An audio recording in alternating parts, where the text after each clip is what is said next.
में भी मैंने मनीषा का सचिन का वीडियो देखा है, तो उसमें सचिन ने थंबनेल पे लगाया था टाइटल की लड़ाई हो गई है। तो मैंने फिर देखा क्या है वीडियो के अंदर। तो जब उसमें देखा तो कुछ काम को लेकर हो रहा था, कपड़ों को लेकर हो रहा था। लेकिन एक बात ये मैंने चीज़ें देखी है, आदमी औरत चाहे इतना घर में काम करे लेकिन आदमी लोग कहने लगते हैं, वैसे नहीं कहते हैं। जब थोड़ा गुस्सा वुस्सा आ जाते हैं तब कहेंगे घर में काम ही क्या करती हो, क्या है ये सब चीज़ें।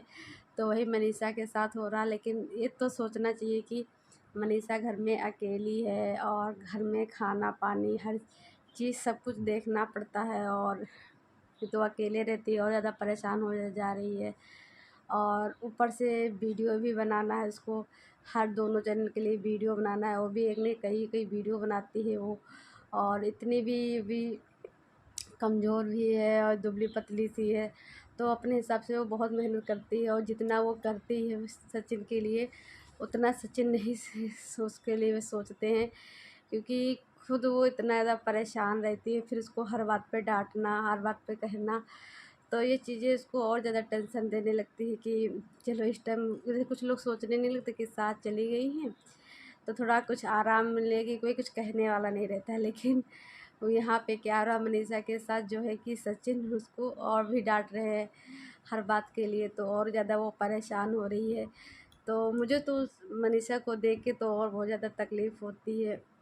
जैसे कि ये है कि मनीषा घर पे अकेले है, काम कर रही है, तो थोड़ा हाथ बटा देना चाहिए। भाई स्कूल जाते हो, भाई कितने बजे सुबह शाम जाते हो, लेकिन पूरा दिन तो स्कूल में नहीं रहते होंगे भाई, 10-11 बजे तो जाते होंगे और फिर शाम को जल्दी आते होंगे। तो थोड़ा बहुत तो हाथ बटाना चाहिए, अकेले है घर में। और जब नहीं होती तो हाँ, ये देने वेने का रह गया तो जैसे वो बिजी है या काम कर रही है या कुछ भी है तो अपने आप भी निकाल के पहन सकते हैं सचिन कपड़े। ये नहीं कि बीवी को, कुछ लोग तो नौकर ही समझ लेते हैं कि बीवी कपड़ा दे, बीवी ये सब करे वो करे, लेकिन बीवी का भी तो ध्यान रखना चाहिए भाई। तो ये जैसे इस टाइम वो बिजी है, कपड़े हर चीज़ काम कर रही है, अकेले है घर में, तो कम से कम सचिन को अपने कपड़े तो ले लेना चाहिए ना। मैं देखती हूँ उस सचिन को वो ब्रश कर देने जाती है, मंजन कर लेके जाती है देने, हर चीज़ इन्हीं बिस्तर पे ही करती है। तो इतना तो यार कोई नहीं करता है। और मेरे हस्बैंड खुद ही ऐसे हैं, वो खुद ही नहीं, वो अपने आप पे ब्रश करना, बच्चे गिराना, घर पे हमारी भी हेल्प कराते हैं। तो अगर सचिन की तरह अगर मेरे भी हस्बैंड करे तो मुझे तो बहुत ज़्यादा दिक्कत हो जाएगी। और वो मेरे साथ ही नहीं, वो मेरे हस्बैंड अपनी मम्मी के साथ भी हेल्प करा देते थे, और अभी भी अगर कुछ मम्मी कोई भी कुछ कहता तो करा देते हैं। मम्मी को जैसे गेहूँ ऊपर चढ़ाना हुआ तो खड़े हुए तो चढ़ा दिए, सरसों भी कुछ भी होता था कर देते थे। तो यहाँ तो मैं सचिन को देखती हूँ वो तो हर चीज़ उनको मनीषा हाथ पे देती है। चलिए अच्छी बात है, एक मनीषा देती है, लेकिन मेरा कहने का मतलब है कि कुछ चीज़ें अपने आप भी लेना चाहिए, और उसको भी थोड़ा हेल्प मिल जाएगी। क्योंकि वही प्रिंस को देखिए, प्रिंस रंजना की कितनी हेल्प करता है और उसको सपोर्ट भी करता है, और उसको हर बात पे डांटता नहीं है। देखिए देखिए, ये होता है कि अगर सास भी डांटे, ससुर भी डांटे, नंद भी डांटे, सब लोग डांटेंगे, और फिर बचा पति, जिस पे पत्नी अपने पति को ज़्यादा भरोसा करती है वो भी डांटे, तो क्या रह जाएगी उसके मन में, क्या रह जाएगा उसके मन में कि सब तो घर में डांटते ही है, हर बात पे टोकते हैं। तो यही सब चीज़ें हैं। और जो है आज आंटी का मैंने वीडियो देखा, तो उसमें रंजना आंटी का वीडियो शूट कर रही थी, तो उसमें आंटी यही कह रही थी कि सुबह उठ के खाना बनाना, ये सब चीज़ें करना, चाय नाश्ता सब कुछ नहीं, सुबह जल्दी उठना। और अंकल बोले कि ये एक औरतों का काम है कि जल्दी उठना। ये तो होता है कि औरतें जैसे घर में जल्दी उठती है तो कहते हैं लक्ष्मी आती है, लेकिन ये तो बात सही है। तो यही चीज़ अंशु को भी सोचना चाहिए। लेकिन वो उठती है अंशु, लेकिन शादी के बाद क्या होता है, शादी के पहले क्या होता है, बहुत चीज़ें चेंज होते हैं। शादी के पहले जो ज़िंदगी होती है वो शादी के बाद उतनी अच्छी नहीं हो जाती है। क्या वही कहते हैं, शादी के बाद जो शादी जिसकी हो जाती है, तो वो जो बचपना था, जो शादी के बाद कुँवारे थे, वो ज़िंदगी शादी के बाद नहीं होती, क्योंकि शादी के बाद बहुत सारी टेंशनें हो जाती हैं, बहुत सारे भाई बच्चा के बारे में सोचना, उनकी बातें सुनना, उनके ताने सुनना, पति की बातें सुनना, सास की बातें सुनना, आस पड़ोस की बातें सुनना, ऐसे नहीं वैसे करना, आगे कैसे क्या घर गृहस्थी चलेगी, कैसे क्या करना, ये सब चीज़ें होती हैं। और शादी के पहले ये होता है खाली पढ़ाई पे ध्यान देना होता है, पढ़ाई के लिए, फ्यूचर के लिए सोचना पड़ता है। तो ये सब चीज़ें होती हैं। तो वही कह रही थी आंटी, तो कुछ लोग उसमें ये भी कमेंट किए थे कि चलो बहुएँ उठ जाएंगी जल्दी सब कुछ है, लेकिन अंशु को यही चीज़ समझाइए।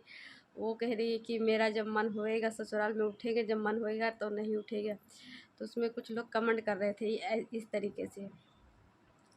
तो वही अंशु से आंटी ने बात किया है, तो अंशु बोली है कि मैं कल जो है हाँ कल नहीं, आंटी कह रही है अब मैं जाऊंगी सिवान। तो अंशु बोली है कि मम्मी घर आना तब आपसे बात होएगी। तो वही सब चीज़ें हैं, अब आंटी समझाएंगी, समझेगी, बच्ची है, धीरे धीरे सब समझ जाएगी कैसे क्या करना है कैसे नहीं। अभी वो ज़्यादा समझदार नहीं है, तो उसके पेरेंट भी नहीं, तो वो क्लिप्स को बहुत ज़्यादा आ रही है। और हाँ, एक चीज़ मुझे बहुत दिन से कहनी थी लेकिन मैं भूल जा रही थी। रंजना जो है प्रिंस का बहुत ज़्यादा ख्याल रखती है। जैसे प्रिंस अगर आधी रात को कहे कि खाना बनाना तो खाना बना के खिला देती है। तो उसमें जो आंटी अंकल के साथ जो उनके आशीष सर जो हैं इनको बोलते हैं, उन्होंने कहा कि अब तो प्रिंस की दूसरी नई मम्मी आ गई हैं। तो ये चीज़ तो मुझे बिल्कुल नहीं अच्छा लगी, क्योंकि खुद एक टीचर हो और खुद ये चीज़ें बोल रहे हो, तो यही चीज़ आप पे भी लागू होती है, क्योंकि आपकी भी बीवी होगी। और ये नहीं कि उसके सारे गुण अच्छे होंगे, सारी चीज़ें उसकी अच्छी, कुछ तो कमियां होंगी ही। तो ये सब मुझे बिल्कुल बुरा लगा था और प्रिंस को भी बुरा लगा था। हाँ, हर कोई को बुरा लगेगा ये चीज़। अगर कोई पति अपनी बीवी को अपनी मम्मी समझ ले तो फिर बीवी किस काम की यार। तो किस, तो वो अपनी मम्मी उसकी हो गई, सास भी मम्मी हो गई, और जो उसकी बीवी होती है वो भी मम्मी हो गई, तो फ़र्क क्या रह गया। अरे अगर कोई अपनी पत्नी अपने पत्नी धर्म निभा रही है, प्रिंस के लिए कर रही है, तो इसमें कोई बुराई नहीं है। वो सास के लिए भी करती है, मैंने देखा है उसको वीडियो में, सास के लिए भी करती है। और धीरे धीरे वो जैसे अंशु है तो वो अंशु से थोड़ा ज़्यादा समझदार है, लेकिन धीरे धीरे और भी वो समझ जाएगी। लेकिन ऐसे टोंट नहीं मारना चाहिए, अच्छा नहीं लगता है। खुद की रंजना की मम्मी लोग सुनी होंगी इस लोग की, देखो क्या बोल रहे हैं टीचर। और एक वो होता है जब घर में लड़ाई झगड़ा होता है तो बाहरी लोग के भी मुंह खुलने लगते हैं और अलग अलग सी बातें करने लगते हैं। तो वहाँ पे ये चीज़ टोकना चाहिए था हमको। और तो यही सब चीज़ें हैं। और जो है प्रिंस इस टाइम वहीं है बंगलोर में। और मनीषा भी थोड़ा गुस्सा आ गई थी, तो कहती कपड़ा वपड़ा पैक कर लेंगे चले जाएंगे, ये सब चीज़ें हैं। मुझे वो बात बिल्कुल ख़राब लगी थी कि अगर कोई पत्नी अपनी बीवी पति अगर अपनी बीवी की करे जितना वो कहे, तो ये चीज़ गलत है। क्योंकि पूजा भी देखो अपने पति का जो कहते हैं वो करती है कि नहीं करती, करती आंटी जो है करती कि नहीं। मनीषा है जितना वो कहते हैं सचिन, वो काम करती है कि नहीं करती है। अगर वो भी ऐसे करने लगे, उसको भी कोई कह दे कि जैसे सचिन कहते हैं इतने टाइम हमको ये चीज़ खानी है, वो चीज़ बना के, अगर पूरा खाना भी बना होता तब भी फिर सचिन कहते हैं ये चीज़ हमको खानी है और हम ये चीज़ नहीं खाएंगे, वो बनाते, तो इसका मतलब वो भी मम्मी होगी सचिन की। तो ये चीज़ बिल्कुल मुझे भी नहीं अच्छी लगी थी। और जो है घर में लड़ाई झगड़ा होता है तो दूसरे वाले लोग भी मज़ा लेने लगते हैं। तो इसीलिए घर की कुछ भी बातें हों किसी से नहीं शेयर करनी चाहिए। घर की बातें घर में ही रखना चाहिए, और किसी ना फ्रेंड्स ना सर्कल ना रिश्तेदार किसी से नहीं बताना चाहिए, अपने घर में ही रखना चाहिए, ना सोशल मीडिया पे लाना चाहिए। देखिए कोई कुछ नहीं करता, सब मज़ा लेते हैं। तो चलिए दोस्तों, इस वीडियो का एंड करती हूँ, मिलती हूँ नई वीडियो में, तब तक के लिए बाय बाय दोस्तों।